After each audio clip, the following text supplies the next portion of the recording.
Hey, thanks for checking us out today. My name's Jim Smith, lead pastor of San Antonio Heights Community Church. We're going through a series called Influence. Just influence your world for Christ. Your world is your world. Where you work, where you go to school, where you live, your family, that's your world.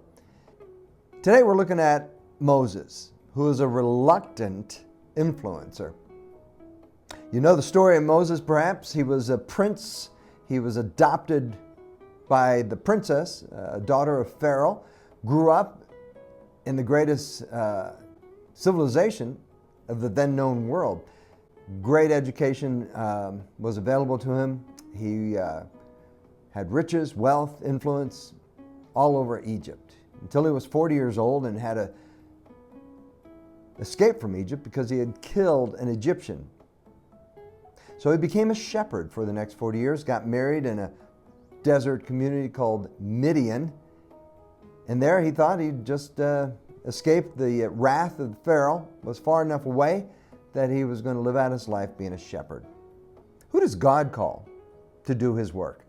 Well, let's look at Moses real quickly, because there's 10 things that you see in Moses that kind of shows that God calls all kinds of people.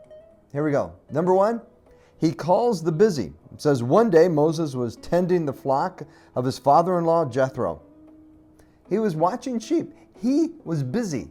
God doesn't like laziness, but he likes those who are busy. David was a shepherd as Moses was a shepherd.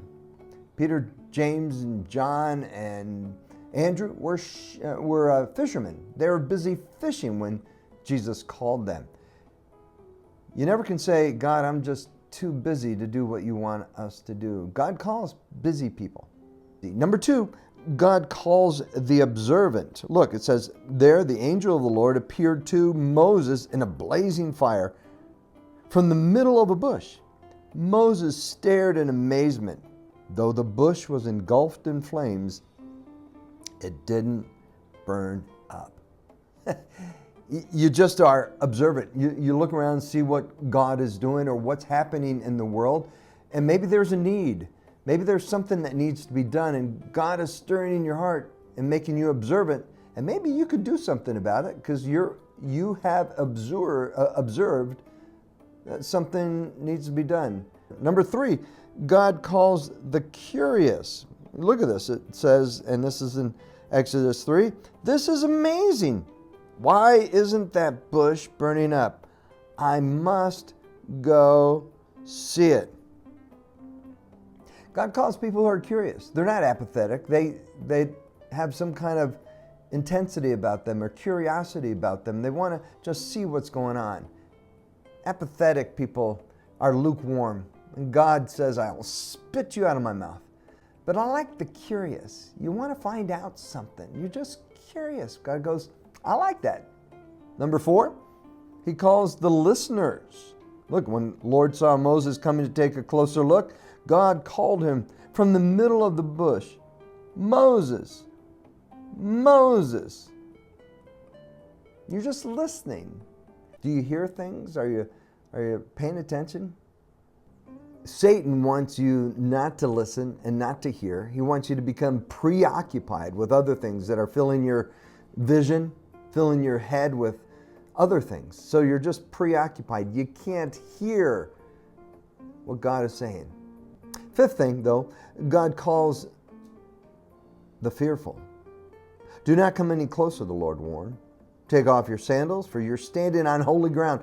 I am the God of your father, the God of Abraham, the God of Isaac, the God of Jacob. And when Moses heard this, he covered his face because he was afraid to look at God. Man, there's a reverence, there's a holy fear that we need to have for the God of the universe, this great, mighty, and real, powerful God. 6, though, he calls the insecure. Look, going on, Moses protested to God. Who am I to appear before Pharaoh? Who am I to lead the people of Israel out of Egypt? See, God had just said, hey, Moses, I want you to go back to Egypt. I want you to go to Pharaoh and say, let my people go. I've heard their prayers. It's been 400 years, and the Jews have multiplied and become powerful, but they're slaves now. But I want to take them out of Egypt, and I'm going to fill them with riches, and I'm going to bring them to a land that is flowing with milk and honey. But I want you to go down and speak to Pharaoh and let my people go. And Moses, he gave an excuse. Who am I? I'm just insecure. I can't do it. God says, that doesn't matter. You're secure in me. Now go. Number 7, God calls the inadequate. But Moses protested, if I go to the people of Israel and tell them, the God of your ancestors has sent me to you, they will ask me, what's his name? Then what shall I tell them? He says, I don't know who you are, and are they going to believe in me? This is excuse number 2 for Moses. He just didn't want to go. He said, who am I? And then said, what am I going to say? And God said, you tell him, I am who I am sent you. The God of the universe, the God of all eternity, has sent you. And then Moses came up with another excuse. But you know, God calls, and listen to this, God calls the unconfident. Moses was unconfident. He said, protested again, what if they won't believe me or listen to me? What if they say the Lord never appeared to you? What if they don't believe me? An excuse. Number 3. And then God simply said, what's in your hand? Now God asks us a question. It's for our benefit, because it's not that he didn't know. And it was a staff. He said, throw it down. It became a snake. Pick it up. Do you see what I can do? Put your hand in your jacket. Take it out. It's full of leprosy. Put it back in. You see what I can do? I can do all things. You're perhaps inadequate and not confident, but be confident in me and I will go with you.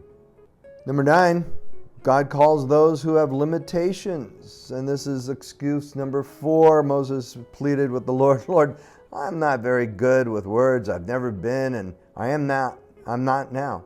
Even though you have spoken to me, I get tongue-tied and my words get tangled. He stutters. His tang gets tangled.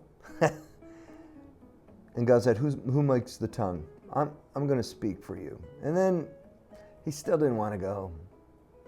God said, I created the tongue. I'm going to send you. And then the real thing came out. But God calls the reluctant. Moses, the 5th excuse, he says, please, Lord, send someone else. I don't want to go. God says, go. His anger came and said, Moses, go. But God's grace is sufficient. And so even when we don't think we can do it, God gives us not only what we need, but what we think we need. And so God said, I'll have your brother Aaron, who's already coming here. I've already knew that you would have all these excuses. Aaron will come, and Aaron will speak for you, although he didn't much. And there was only 2 times, I think, in the Bible that God spoke directly to Aaron to say some things. A few times that Aaron and Moses went to speak to Pharaoh. And Moses became a faithful influencer for Jesus Christ. He was a faithful person saying, I'm reluctant, but I will go because you want me to go. Don't be disobedient when God's called you to do something. Go and do it. Number 1, remember, it's entirely understandable to be a little fearful. But number 2, realize that God can transform you and use you, change you from the inside out. And then number 3, he can use you to influence and do things around you.